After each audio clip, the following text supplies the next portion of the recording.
Major Graf von Falsberg, the Prussian commandant, was reading his newspaper as he lay back in a great easy chair, with his booted feet on the beautiful marble mantelpiece where his spurs had made 2 holes, which had grown deeper every day during the 3 months that he had been in the chateau of Youville. A cup of coffee was smoking on a small inlaid table, which was stained with liqueur, burned by cigars, notched by the penknife of the victorious officer, who occasionally would stop while sharpening a pencil to jot down figures or to make a drawing on it, just as it took his fancy. When he had read his letters and the German newspapers, which his orderly had brought him, he got up, and after throwing 3 or 4 enormous pieces of green wood on the fire, for these gentlemen were gradually cutting down the park in order to keep themselves warm, he went to the window. The rain was descending in torrents, a regular Normandy rain, which looked as if it were being poured out by some furious person, a slanting rain, opaque as a curtain, which formed a kind of wall with diagonal stripes, and which deluged everything, a rain such as one frequently experiences in the neighborhood of Rouen, which is the watering pot of France. For a long time the officer looked at the sodden turf and at the swollen Andelle beyond it, which was overflowing its banks. He was drumming a waltz with his fingers on the window-panes when a noise made him turn round. It was his second in command, Captain Baron van Kelwenstein. The major was a giant, with broad shoulders and a long, fan-like beard, which hung down like a curtain to his chest. His whole solemn person suggested the idea of a military peacock, a peacock who was carrying his tail spread out on his breast. He had cold, gentle blue eyes and a scar from a sword cut, which he had received in the war with Austria. He was said to be an honorable man, as well as a brave officer. The captain, a short, red-faced man, was tightly belted in at the waist. His red hair was cropped quite close to his head, and in certain lights he almost looked as if he had been rubbed over with phosphorus. He had lost 2 front teeth one night, though he could not quite remember how, and this sometimes made him speak unintelligibly. And he had a bald patch on top of his head, surrounded by a fringe of curly, bright golden hair, which made him look like a monk. The commandant shook hands with him and drank his cup of coffee, the 6th that morning, while he listened to his subordinate's report of what had occurred. And then they both went to the window and declared that it was a very unpleasant outlook. The major, who was a quiet man with a wife at home, could accommodate himself to everything. But the captain, who led a fast life, who was in the habit of frequenting low resorts and enjoying women's society, was angry at having to be shut up for 3 months in that wretched hole. There was a knock at the door, and when the commandant said, "Come in," one of the orderlies appeared, and by his mere presence announced that breakfast was ready. In the dining-room they met 3 other officers of lower rank, a lieutenant, Otto von Grossling, and 2 sub-lieutenants, Fritz Schöneberg and Baron von Eyrick.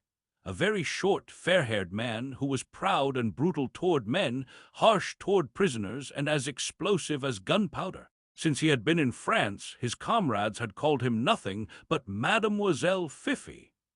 They had given him that nickname on account of his dandified style and small waist, which looked as if he wore corsets, of his pale face, on which his budding mustache scarcely showed, and on account of the habit he had acquired of employing the French expression, fi donc, which he pronounced with a slight whistle when he wished to express his sovereign contempt for persons or things.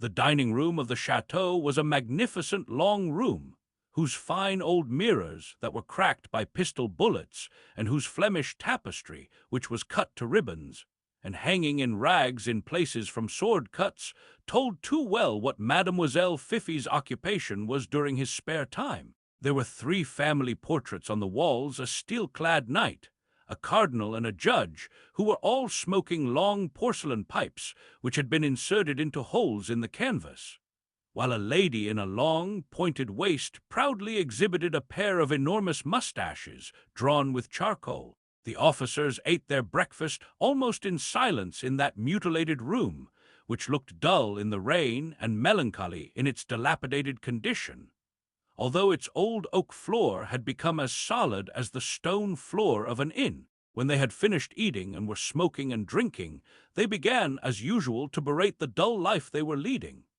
The bottles of brandy and of liqueur passed from hand to hand, and all sat back in their chairs and took repeated sips from their glasses, scarcely removing from their mouths the long, curved stems which terminated in china bowls, painted in a manner to delight a Hottentot. As soon as their glasses were empty, they filled them again, with a gesture of resigned weariness. But Mademoiselle Fifi emptied his every minute, and a soldier immediately gave him another. They were enveloped in a cloud of strong tobacco smoke, and seemed to be sunk in a state of drowsy, stupid intoxication, that condition of stupid intoxication of men who have nothing to do, when suddenly the Baron sat up and said, "Heavens, this cannot go on. We must think of something to do." And on hearing this, Lieutenant Otto and Sub-Lieutenant Fritz, who preeminently possessed the serious, heavy German countenance, said, "What, Captain?" He thought for a few moments and then replied, "What? Why, we must get up some entertainment if the Commandant will allow us." "What sort of an entertainment, Captain?" the Major asked, taking his pipe out of his mouth. "I will arrange all that, Commandant," the Baron said. "I will send Le Devoir to Rouen, and he will bring back some ladies. I know where they can be found. We will have supper here, as all the materials are at hand, and, at least, we shall have a jolly evening." Graf von Falsburg shrugged his shoulders with a smile. "You must surely be mad, my friend." But all the other officers had risen and surrounded their chief, saying, "Let the captain have his way, Commandant. It is terribly dull here." And the Major ended by yielding. "Very well," he replied, and the Baron immediately sent for Le Devoir. He was an old non-commissioned officer who had never been seen to smile, but who carried out all the orders of his superiors to the letter, no matter what they might be. He stood there with an impassive face while he received the Baron's instructions and then went out, and 5 minutes later a large military wagon, covered with tarpaulin, galloped off as fast as 4 horses could draw it in the pouring rain. The officers all seemed to awaken from their lethargy, their looks brightened, and they began to talk. Although it was raining as hard as ever, the Major declared that it was not so dark, and Lieutenant von Grossling said with conviction that the sky was clearing up, while Mademoiselle Fifi did not seem to be able to keep still. He got up and sat down again, and his bright eyes seemed to be looking for something to destroy. Suddenly, looking at the lady with the mustaches, the young fellow pulled out his revolver and said, "You shall not see it." And without leaving his seat he aimed, and with 2 successive bullets cut out both the eyes of the portrait. "Let us make a mine," he then exclaimed, and the conversation was suddenly interrupted, as if they had found some fresh and powerful subject of interest. The mine was his invention, his method of destruction, and his favorite amusement. When he left the chateau, the lawful owner, Count Fernand d'Amies Duville, had not had time to carry away or to hide anything except the plate, which had been stowed away in a hole made in one of the walls. As he was very rich and had good taste, the large drawing-room, which opened into the dining-room, looked like a gallery in a museum before his precipitate flight.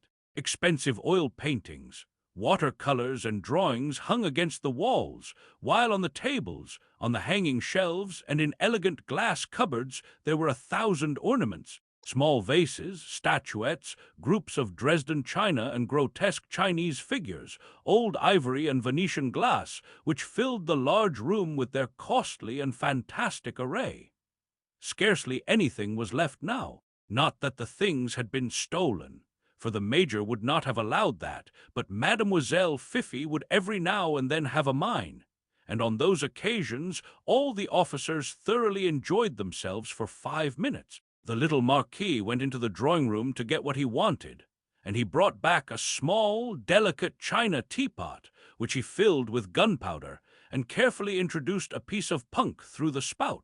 This he lighted and took his infernal machine into the next room, but he came back immediately and shut the door.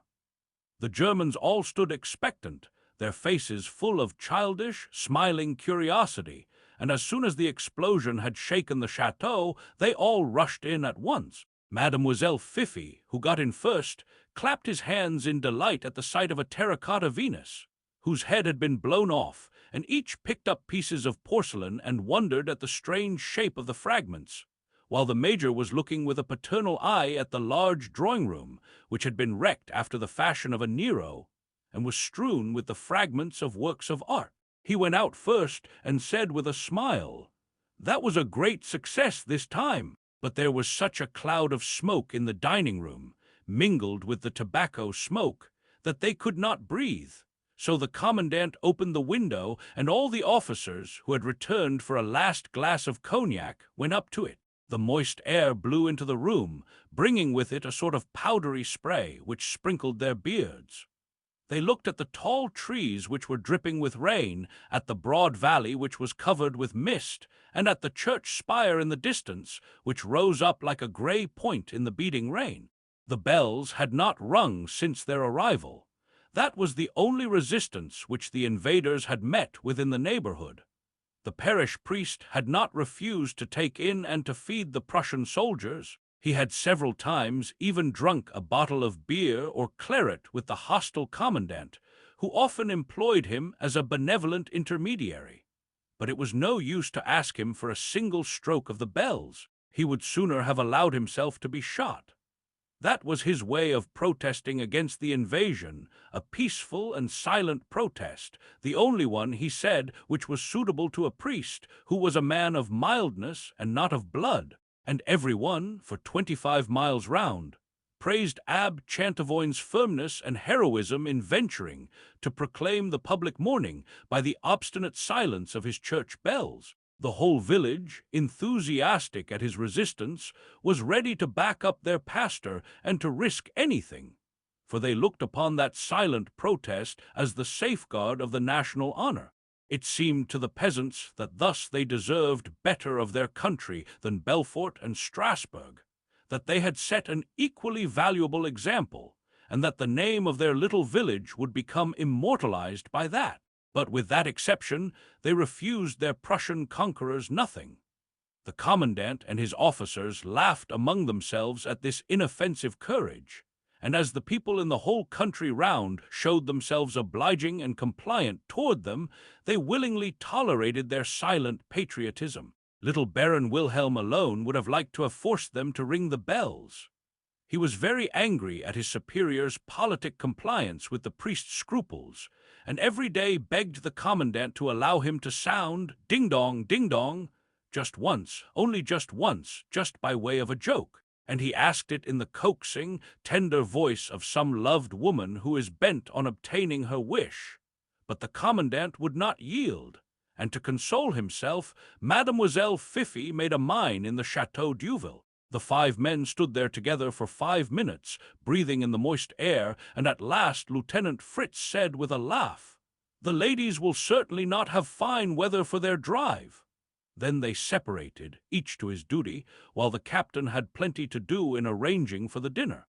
When they met again toward evening, they began to laugh at seeing each other as spick and span and smart as on the day of a grand review. The commandant's hair did not look so gray as it was in the morning, and the captain had shaved, leaving only his mustache, which made him look as if he had a streak of fire under his nose. In spite of the rain, they left the window open, and one of them went to listen from time to time. And at 6:15, the Baron said he heard a rumbling in the distance. They all rushed down, and presently the wagon drove up at a gallop with its 4 horses steaming and blowing, and splashed with mud to their girths. 5 women dismounted, 5 handsome girls whom a comrade of the captain, to whom Le Devoir had presented his card, had selected with care. They had not required much pressing, as they had got to know the Prussians in the 3 months during which they had had to do with them. And so they resigned themselves to the men as they did to the state of affairs. They went at once into the dining-room, which looked still more dismal in its dilapidated condition when it was lighted up. While the table covered with choice dishes, the beautiful china and glass, and the plate, which had been found in the hole in the wall where its owner had hidden it, gave it the appearance of a bandit's inn, where they were supping after committing a robbery in the place. The captain was radiant, and put his arm round the women as if he were familiar with them. and when the three young men wanted to appropriate one each, he opposed them authoritatively, reserving to himself the right to apportion them justly, according to their several ranks, so as not to offend the higher powers. Therefore, to avoid all discussion, jarring, and suspicion of partiality, he placed them all in a row according to height, and addressing the tallest, he said in a voice of command, "What is your name?" "Pamela," she replied, raising her voice. And then he said, "Number 1, called Pamela, is adjudged to the commandant." Then, having kissed Blondina, the second, as a sign of proprietorship, he proffered stout Amanda to Lieutenant Otto, Eva, the tomato, to Sub-Lieutenant Fritz, and Rachel, the shortest of them all, a very young, dark girl with eyes as black as ink, a Jewess whose snub nose proved the rule which allots hooked noses to all her race, to the youngest officer, frail Count Wilhelm Dietrich. They were all pretty and plump, without any distinctive features, and all had a similarity of complexion and figure. The three young men wished to carry off their prizes immediately, under the pretext that they might wish to freshen their toilets, but the captain wisely opposed this, for he said they were quite fit to sit down to dinner, and his experience in such matters carried the day. There were only many kisses, expectant kisses. Suddenly Rachel choked and began to cough until the tears came into her eyes, while smoke came through her nostrils. Under pretense of kissing her, the Count had blown a whiff of tobacco into her mouth. She did not fly into a rage and did not say a word, but she looked at her tormentor with latent hatred in her dark eyes. They sat down to dinner. The commandant seemed delighted. He made Pamela sit on his right and Blondina on his left, and said, as he unfolded his table napkin, "That was a delightful idea of yours, Captain." Lieutenants Otto and Fritz, who were as polite as if they had been with fashionable ladies, rather intimidated their guests, but Baron von Kelwenstein beamed, made obscene remarks, and seemed on fire with his crown of red hair. He paid the women compliments in French of the Rhine, and sputtered out gallant remarks, only fit for a low pothouse, from between his two broken teeth. They did not understand him, however, and their intelligence did not seem to be awakened until he uttered foul words and broad expressions, which were mangled by his accent. Then they all began to laugh at once like crazy women, and fell against each other, repeating the words, which the Baron then began to say all wrong, in order that he might have the pleasure of hearing them say dirty things. They gave him as much of that stuff as he wanted, for they were drunk after the first bottle of wine, and resuming their usual habits and manners, they kissed the officers to right and left of them, pinched their arms, uttered wild cries, drank out of every glass, and sang French couplets and bits of German songs which they had picked up in their daily intercourse with the enemy. Soon the men themselves became very unrestrained, shouted and broke the plates and dishes, while the soldiers behind them waited on them stolidly. The commandant was the only one who kept any restraint upon himself. Mademoiselle Fifi had taken Rachel on his knee, and, getting excited, at one moment he kissed the little black curls on her neck, and at another he pinched her furiously and made her scream. For he was seized by a species of ferocity and tormented by his desire to hurt her. He often held her close to him and pressed a long kiss on the Jewess' rosy mouth until she lost her breath. And at last he bit her until a stream of blood ran down her chin and on to her bodice. For the second time she looked him full in the face, and as she bathed the wound, she said, "You will have to pay for that."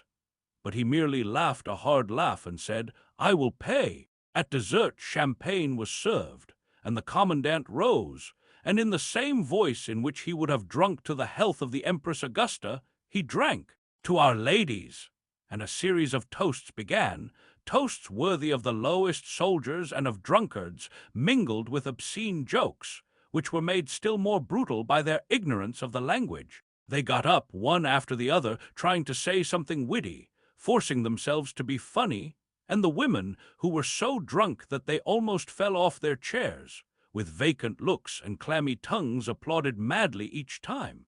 The captain, who no doubt wished to impart an appearance of gallantry to the orgy, raised his glass again and said, "To our victories over hearts." And thereupon Lieutenant Otto, who was a species of bear from the Black Forest, jumped up, inflamed and saturated with drink, and suddenly seized by an access of alcoholic patriotism, he cried, "To our victories over France!" Drunk as they were, the women were silent, but Rachel turned round, trembling, and said, "See here, I know some Frenchmen in whose presence you would not dare say that." But the little Count, still holding her on his knee, began to laugh, for the wine had made him very merry, and said, "Ha, ha, ha, I have never met any of them myself. As soon as we show ourselves, they run away." The girl, who was in a terrible rage, shouted into his face, "You are lying, you dirty scoundrel." For a moment he looked at her steadily with his bright eyes upon her, as he had looked at the portrait before he destroyed it with bullets from his revolver. And then he began to laugh. "Ah, yes, talk about them, my dear. Should we be here now if they were brave?"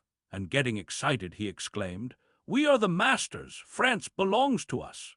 She made one spring from his knee and threw herself into her chair, while he arose, held out his glass over the table, and repeated, "France and the French. The woods, the fields, and the houses of France belong to us." The others, who were quite drunk, and who were suddenly seized by military enthusiasm, the enthusiasm of brutes, seized their glasses, and shouting, "Long live Prussia!"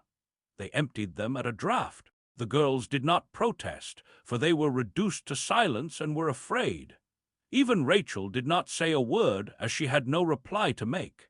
Then the little Marquis put his champagne glass, which had just been refilled, on the head of the Jewess, and exclaimed, "All the women in France belong to us also."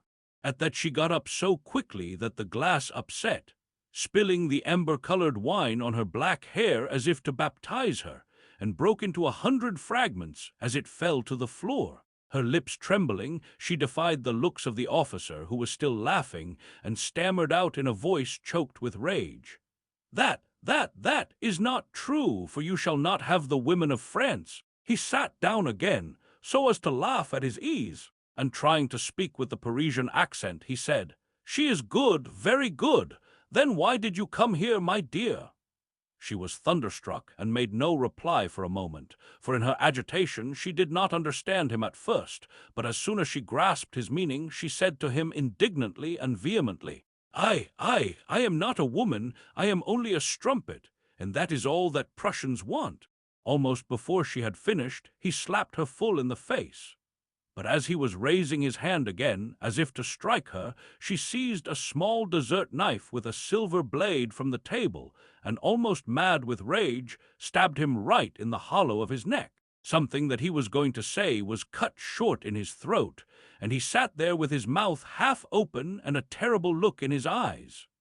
All the officers shouted in horror and leaped up tumultuously, but throwing her chair between the legs of Lieutenant Otto, who fell down at full length, she ran to the window, opened it before they could seize her, and jumped out into the night and the pouring rain. In 2 minutes Mademoiselle Fifi was dead, and Fritz and Otto drew their swords and wanted to kill the women, who threw themselves at their feet and clung to their knees. With some difficulty, the Major stopped the slaughter, and had the 4 terrified girls locked up in a room under the care of 2 soldiers.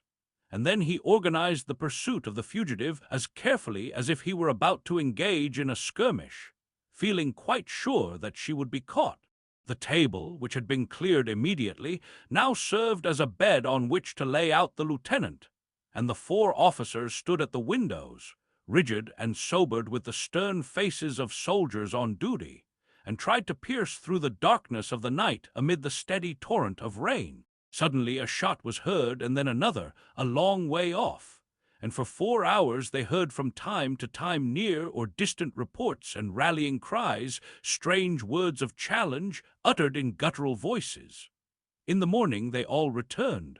2 soldiers had been killed, and 3 others wounded by their comrades in the ardor of that chase and in the confusion of that nocturnal pursuit. But they had not caught Rachel. Then the inhabitants of the district were terrorized, the houses were turned topsy-turvy. The country was scoured and beaten up over and over again, but the Jewess did not seem to have left a single trace of her passage behind her. When the general was told of it, he gave orders to hush up the affair so as not to set a bad example to the army, but he severely censured the commandant, who in turn punished his inferiors. The general had said, "One does not go to war in order to amuse oneself and to caress prostitutes."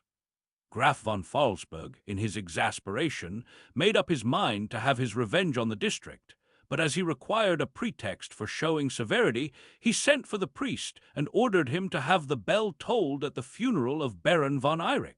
Contrary to all expectation, the priest showed himself humble and most respectful, and when Mademoiselle Fifi's body left the Chateau d'Youville on its way to the cemetery, carried by soldiers, preceded, surrounded and followed by soldiers who marched with loaded rifles, for the first time the bell sounded its funeral knell in a lively manner, as if a friendly hand were caressing it. At night it rang again, and the next day and every day it rang as much as anyone could desire.